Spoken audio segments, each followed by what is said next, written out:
One of the really cool things about living in the United States of America is that even if most of us don't get to travel around the world, our taxpayer dollars do. In the form of bombs. It's really great. Our politicians love taking photo ops of them signing bombs. We got a whole lot of contractors that are the pride of our country that make good bombs. And growing up, I was told about how it would be so cool to work at one of these companies to make the planes that go boom.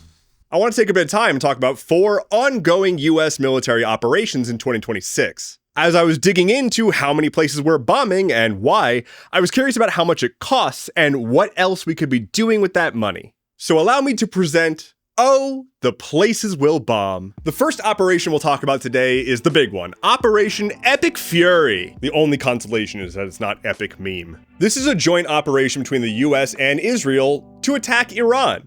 To accomplish something. I need to revise that statement. It's a joint operation between the US and Israel to attack whoever, to accomplish whatever. We are actively and heavily bombarding Iran, which, as a reminder for people who are not from that area, myself included, it's not some desolate wasteland. Tehran especially, it just looks like a normal fucking city. Like it's just a population center, and we are carpet bombing it.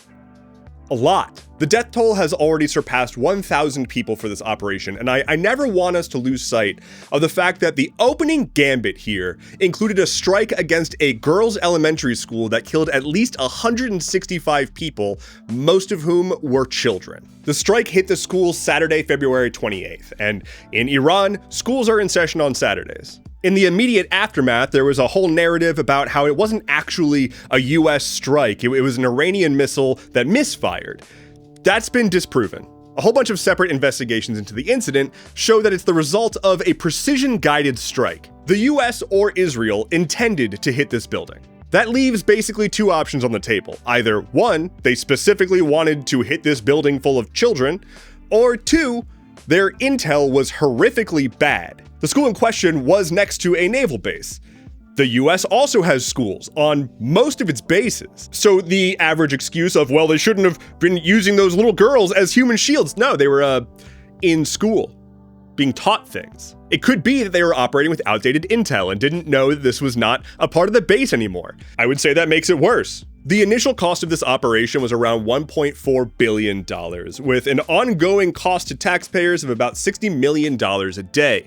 That is a very conservative estimate. Here's a quote from the Institute of Policy Studies, quote, that $59.39 million a day could instead cover the daily costs of Medicaid for more than 4 million Americans or SNAP for more than 9.5 million Americans. All of this is in addition to the $21 billion of aid that we've given to Israel since the October 7th attacks. And because we're just throwing money into the fire, we also lost 3 F-15E fighter jets. These were mistakenly shot down by Kuwait in friendly fire. All the people who were flying them are fine, but the planes are not. According to the Wall Street Journal, the estimated cost for these planes is 100 million buckaroonies. That's like 4 pizzas. This war has basically no endgame in sight, and I will say this next part is conjecture, but it sure seems like a bunch of people who've been really wanting to bomb Iran got their useful idiot to start this war before they lose him after the midterms. Let's move on to Operation Hawkeye Strike.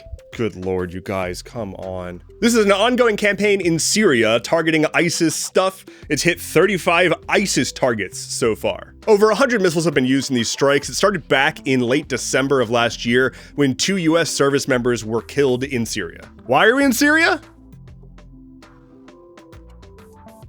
Given the average cost of munitions, the number of munitions used, I can estimate this to be around $300 million for just the missiles. I'm sure this operation costs a lot more than that. Operation Absolute Resolve. It's genuinely embarrassing at this point. This was the operation to grab Maduro out of Venezuela in the middle of the night.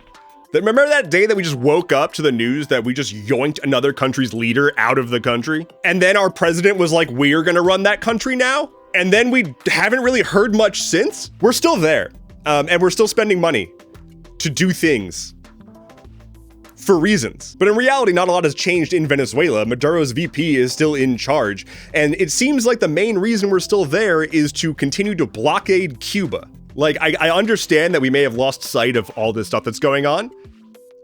What are we doing in Venezuela, guys? The cost of this operation were somewhere between $25 and $150 million, but that doesn't include the over $1 billion that we spent blockading Venezuela in the lead up to this. We used a ton of our naval resources to blockade Venezuela for reasons. Then we went in there and got Maduro for reasons, but nothing has really changed, and it seems like all we're doing is blockading Cuba, so I'm very confused as to what the fuck the point was, aside from trying to get Marco Rubio to reach climax. Operation Southern Spear. This is the ongoing operation where we are indiscriminately bombing boats in the Caribbean and Pacific. They keep talking about how these are kinetic strikes against narco-terrorists. Let's start by saying that the term narco-terrorist doesn't mean anything. It's made up to make them sound like evil people. In the same way that the term illegal immigrant was normalized, and then that got shortened to just illegal. It's a bullshit term that they're trying to use to justify military strikes against foreign civilians in international waters. Our country has ended 150 lives this way, and the deadliest strike was on February 16th. As a reminder, even if they are all drug traffickers, which we've been shown no proof of, that's still not a reason to annihilate them, like double tapping, which is a war crime. But I want to take a quick moment to suggest 3 of my own operations that maybe we could divert some of this energy towards. Now, I know I'm far from the first person saying, hey, maybe we should take the military spending and instead do something good with it for our citizens, but I really just want to frame all this here. Operation House Them People. This is my operation where we're going to put people in houses. Conservative estimates for an immediate rehousing program for everyone currently in a homeless shelter is about $10 billion. There's a few qualifiers there, so sure, that number could go way up, but we can make a massive dent in homelessness in this country for $10 billion. We have a bunch of evidence at this point that programs that just give people who need homes are beneficial financially to the community. It's tax money that has a return on investment, as opposed to going into bombs, which means that it goes into the pocket of a CEO of a contractor. What if instead of that, your taxpayer money went towards giving enough people stable housing so that there were more people available in your community to take care of things like childcare and everything else that humans do? What if your community was thriving? Operation Teach Them Kids. The United States of America has 3.8 million full and part-time public school teachers. They have to purchase their own school supplies. The average teacher in the US spends somewhere between $500 and $900 of their own money on school supplies each year. Doing some quick back of the napkin math, $2.6 billion to furnish every public school classroom with school supplies. The 4th helicopter over the course of recording has just flown over my house. We've got a lot of money for that too. Last one, how about Operation Feed Our People? In the US, about 13.7% of households, or around 20 million households, are food insecure. That means that they have trouble getting enough food to feed everyone in the household. If you look at just households with children, that percentage spikes to 18.4%. A little over 11 million households are labeled as low food security, and a little over 7 million are labeled as very low food security. We're talking about people who are skipping meals, rationing food, changing their diets, trying to find ways to make ends meet because they don't have what they need to get food. That resource that they're lacking, it might not even be money. It could be transportation to a place that has food. It could be time. It could be anything. But our society is wildly individualistic, and not being able to secure enough food to feed your family, that's your fault. That's a moral failing on your part. I don't have a number for what it would take to end hunger in the US. There's so many different ways to interpret it. I feel like with the money that we've spent on bombs, we can make a bit of a dent. Maybe we could at least work on getting rid of the fact that we have school lunch debt as a thing. Ultimately, there's not a whole lot that we can do with this information. We know that we spend way too much money on the military and way too little money on anything that helps our people. But it's important to not lose sight of the fact that it's not like we don't have this money. It's just that our values are fucked. Over and over and over again, Congress increases the budget for the military so that we can do this shit. Our absolute dominance over the globe, and specifically our dominance in the economy, specifically the oil economy, drives them to do a never-ending increase in military spending.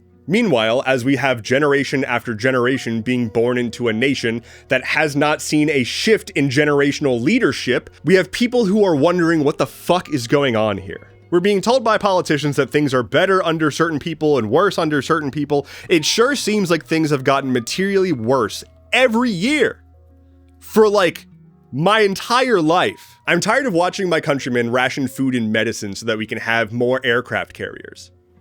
It's getting old. So Pete, hey Peter, hey Petey boy, Hegseth, two things. One, eat a gun. Two, if you want to work on any of the operations that I've suggested here, I would say call me, but I would prefer you just eat a gun. And to everyone who's not actively trying to annihilate people across the globe for no real reason, have a good day. I hope you're doing well. My name is Endeavorance. We'll talk again soon. Take care and be well.